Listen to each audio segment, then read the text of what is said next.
看到太阳，大家会想起什么？对于我们来说，可能早就习以为常了，但是在几千年前的古埃及，却赋予了太阳非常多的含义。古埃及人出于对太阳的崇拜，创造了非常多伟大的建筑。无论是千年前的人们，还是现如今的我们，太阳在生活中充当着无可替代的存在。今天我就带着配备长焦旋热功能的 vivo X100 Pro 去探索其中最伟大的3处杰作：金字塔、方尖碑、阿布辛贝神庙。大家好，我是埃及南希，我身后就是拉美西斯2世献给太阳神最宏伟的神庙——阿布辛贝神庙，也是3000多年来太阳节的发生地。现在每年的2月22日和10月22，据说是拉2的生日和登基日。这2天阳光会穿过60米的走廊，找到以拉2为中心的3座神像上，但是边上的普塔神已经3200多年没有晒过太阳了。那太阳节的目的是什么呢？我觉得一是体现古埃及人对太阳的敬畏，二是告诉别人我拉2就是神，因为我能控制太阳。不过他确实有吹牛的实力。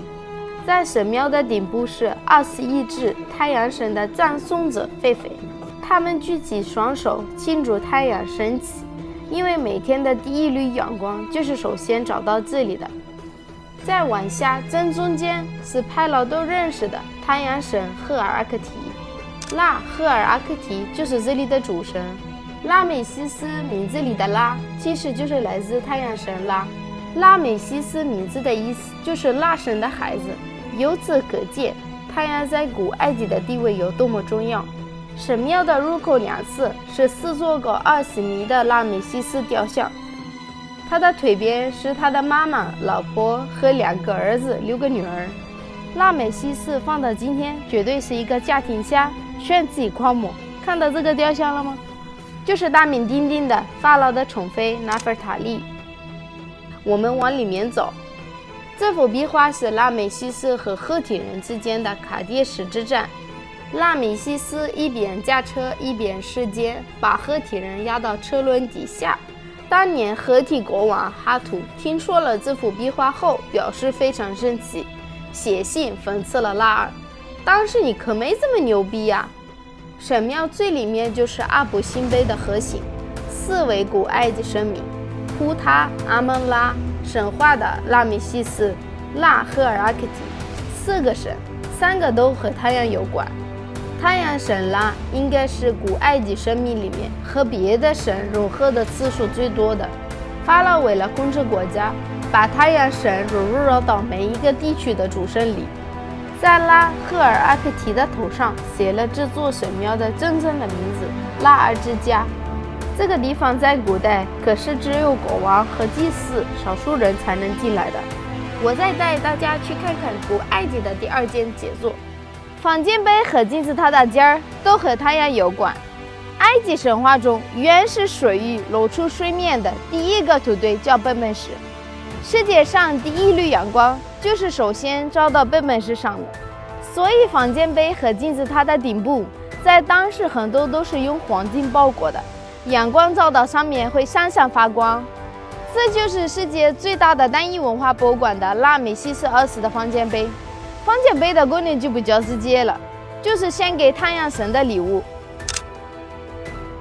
这座方尖碑是世界上第一座悬空起来的方尖碑。为什么悬空呢？其实是因为拉2的一个骚操作，他竟然在方尖碑底下刻了自己的名字。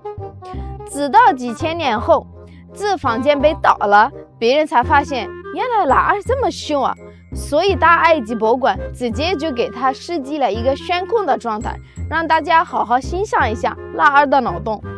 那问题来了，拉2为什么在方尖碑底下刻了自己的名字呢？因为他自己最喜欢把别人雕像上的名字抹掉，刻上自己的名字。他担心别人也这样对他，所以他秘密在方尖碑底下刻了自己的名字。因为在古埃及，一个人的名字是非常重要的，在来世找到自己的雕像，就是要通过名字。如果名字不在了，那就这个雕像就失去了意义，灵魂就没有地方栖息了。那灵魂从冥界回来干嘛呢？最大的原因就是享受太阳。古埃及丧葬文本《王礼书》的很多段落就很明确的记载，而且《王礼书》在古埃及就叫重见太阳和天空的经文，可以看出古埃及人对死后见不到太阳表达了很大的担忧。在古埃及，房间碑都成对出现的，但是现在埃及境内没有成对的房间碑，立在埃及神庙的只剩下5座。那房间碑形状的灵感来自哪里呢？有学者认为是来自太阳的一个奇观，叫 Sun Pillars。在阿肯那顿时期，房间碑也被称为是石化的太阳光线，包括金字塔的形状也被称为是阳光洒向大地的形状。我身后就是吉萨金字塔群，分别是门卡拉、哈夫拉和最大的胡夫金字塔。胡夫金字塔在当时叫胡夫的地平线，因为地平线是太阳升起的地方，所以有神圣意义的。出于对太阳的崇拜，金字塔在建的时候也是严格依据了太阳的运行。古埃及人根据太阳的位置确定了金字塔的方向角度，误差竟然小于了1/15度，非常夸张。如果不是出于对太阳敬畏的态度，根本就达不到这种精度。而且不仅阿布辛贝神庙有太阳奇观，很多人不知道在吉萨金字塔群也是有太阳奇观的。在夏至当天，太阳会在胡夫和哈夫拉的金字塔正中间落下，春分时在死者的面前的肩膀落下。这里能看出古埃及人对太阳有多么痴迷。胡夫金字塔由230万块石头组成，最重有80吨的。大金字塔的石材大部分来自吉萨南边的菜市场，是一种叫 Nummulitic Limestone 的石头。这种石头里面含有贝壳一样的动物化石，走近看的话能看到。这也是被一些脑残说金字塔是混凝土做的原因。大金字塔在古埃及也是整个古代世界建筑的顶峰，建成后的3800年都是世界建筑的最高。古埃及人用铜做的工具在石头上面打洞，然后放进去木头，降上水后木头会膨胀，石头就可以取下来，然后通过水路运过来。我每次就算在几公里远看到金字塔都会感觉好震撼。大家可以想想4600年前那时候的人看到146米高、全身白色、塔尖发着光芒的金字塔会什么感觉呢？通过今天的介绍，大家应该能感受到太阳对古埃及的重要性。其实不只是建筑或是神话，太阳在古埃及每个方面的影响都非常大。比如我今天穿的裙子，在古埃及王室或者贵族都会把这裙子做得非常薄，意思就是能接触更多的太阳。我们的祖先受到太阳的影响，创造了这么伟大的文明。直到今天，我们还是能真实地感受到那种穿越千年的震撼。最后也感谢 Vivo， 让我们能在照片里更加的真实领略到古埃及人曾经崇拜的辉煌灿烂的太阳。